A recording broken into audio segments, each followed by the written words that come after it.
Present NTPC graduate సంబంధించినటువంటి exams అయితే జరుగుతున్నాయి. ఈ ఎగ్జామ్స్ వచ్చేసరికి జూన్ 3వ తారీఖు జూన్ 5 నుంచి జూన్ 24 వరకు జరుగుతుంది. అయితే ఈ ఎగ్జామ్స్ గురించి తెలుసుకోవాలి అంటే మనకి ఆల్రెడీ చాలా మంది స్టూడెంట్స్ ఎగ్జామ్స్కి అయితే అటెండ్ అవుతున్నారు. సో అటెండ్ అయిన వాళ్ళు చెప్తున్నటువంటి ఎగ్జామ్ ప్యాటర్న్ ఎలా ఉంది, అలాగే అసలు ఎగ్జామ్లో ఎన్ని క్వశ్చన్స్ గుడ్ అటెంప్ట్స్గా ఉన్నాయి, ఎన్ని క్వశ్చన్స్ మనం అటెంప్ట్ చేసే అవకాశం ఉంది, ఎలా ప్రిపేర్ అవటం వల్ల వాళ్ళకి హెల్ప్ అయింది, ఇలాంటివన్నీ తెలుసుకునే ముందు this is Sunil Pawar. Welcome to learning time Telugu.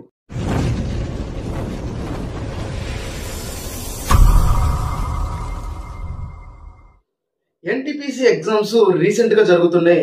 మామూలుగా అయితే ఎన్టీపీసీ ఎగ్జామ్ జరిగిన వెంటనే దానికి సంబంధించినటువంటి ఎగ్జామ్ ప్యాటర్న్ ఎలా ఉంది, క్వశ్చన్స్ ఎలా వచ్చినాయి, ఏ టాపిక్ నుంచి వస్తున్నాయి, ఇదన్నీ కూడా పేపర్ అనాలిసిస్ అనేది ప్రతి ఒక్కళ్ళం కూడా చేసేవాళ్ళం. బట్ ఇప్పుడున్న రూల్ ఏంటంటే పేపర్ అనాలిసిస్ అనేది చేయకూడదు అని.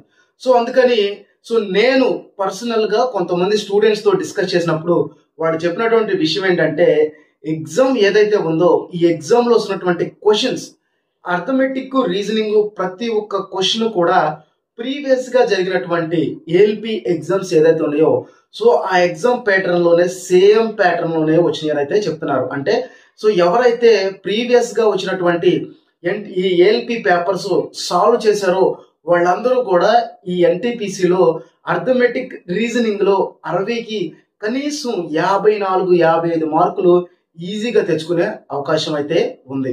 అలాగే ఈ జీకే కనుక చూసుకుంటే గుడ్ అటెంప్ట్స్ కనుక చూసుకుంటే 25 నుంచి 27 మాత్రమే గుడ్ అటెంప్ట్స్గా చెప్తున్నారు. అంటే మనకి అర్థమెటిక్ రీజనింగే మనకి ఇప్పుడు జరుగుతున్నటువంటి CBT 1లో స్కోరింగ్ సబ్జెక్ట్గా ఉన్నాయి. ఈ CBT 2 వచ్చేసరికి ఈ జనరల్ స్టడీస్ వచ్చేసరికి పేపర్ అనేది మోడరేట్ గాను కొన్ని క్వశ్చన్స్ హార్డ్ గాను ఉంటున్నాయని చెప్పేసి అని చెప్తున్నారు. అసలు మనకి గ్రాడ్యుయేట్ ఎగ్జామ్లో 8,113 పోస్టులు మాత్రమే ఉన్నాయి. కానీ వచ్చినటువంటి అప్లికేషన్స్ కనుక చూసుకుంటే 58,40,000 అప్లికేషన్స్ అయితే వచ్చినాయి. కానీ రావడానికి ఈ అప్లికేషన్స్ అయితే వచ్చినాయి, కానీ అసలు ఎగ్జామ్కి అటెండ్ అవుతున్న వాళ్ళ కనుక చూసుకుంటే కేవలం 45 నుంచి 55% మాత్రమే ఎగ్జామ్ రాయడానికి అయితే అటెండ్ అవుతున్నారు. అంటే అప్రాక్సిమేట్లీ ఒక 30 లక్షల మంది మాత్రమే ఎగ్జామ్స్కి అయితే అటెండ్ అవుతున్నారు. ఇక్కడే మనకి సగం కాంపిటీషన్ అయితే పోయింది. ఈ గుడ్ ఐటమ్స్ కనుక చూసుకుంటే రా స్కోర్ పర్టికులర్గా మాట్లాడుతుంది. రా స్కోర్ గురించి కనీసం రా స్కోర్లో మనకి అర్థమెటిక్ రీజనింగ్ నుంచి 52 నుంచి 50 మార్కులు, జనరల్ స్టడీస్ నుంచి 20 మార్కులు కనుక తెచ్చుకుంటే ఈజీగా 70 నుంచి 72 మార్కులు ఈజీగానే మనం రా స్కోర్ అయితే తెచ్చుకోవచ్చు. అలాగే కనీసం గుడ్ అటెంప్ట్స్ దీనికంటే తక్కువ కాకుండా తెచ్చుకోవాలి అనుకుంటే 65 మార్కులు రా స్కోర్ కనుక తెచ్చుకుంటే వాళ్ళకి క్వాలిఫై అయ్యే అవకాశం ఉంది.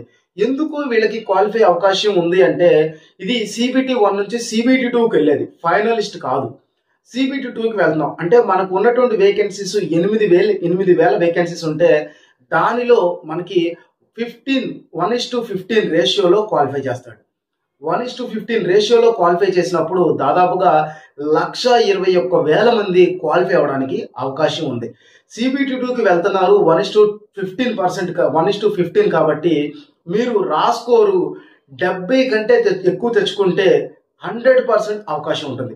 65 తెచ్చుకున్న వాళ్ళకి కూడా ఈ పేపర్ కనుక మోడరేట్గా వచ్చిన పేపరు వాళ్ళకి కూడా క్వాలిఫై అయ్యే అవకాశం ఉంటుంది. అంటే గుడ్ అటెంప్ట్స్ కనీసం 65, మీరు 100% క్వాలిఫై అవ్వాలి, అసలు ఛాన్స్ తీసుకోకూడదు అనుకుంటే 70+ ఎవరైతే గుడ్ అటెంప్ట్స్ ఇస్తారో సో వాళ్ళు ఈ CBT 1 అయితే క్వాలిఫై అయితే అవకాశం ఉంది. సో CBT 2కి ఎలా ప్రిపేర్ అవ్వాలి, ఎప్పుడు కీ వస్తుంది, అలాగే రిజల్ట్ ఎప్పుడు వస్తుంది, సో వీటి గురించి నెక్స్ట్ వీడియోలో నేను వివరంగా చెప్తాను. మన ఛానల్ని సబ్స్క్రైబ్ చేసుకోండి. Thank you for watching.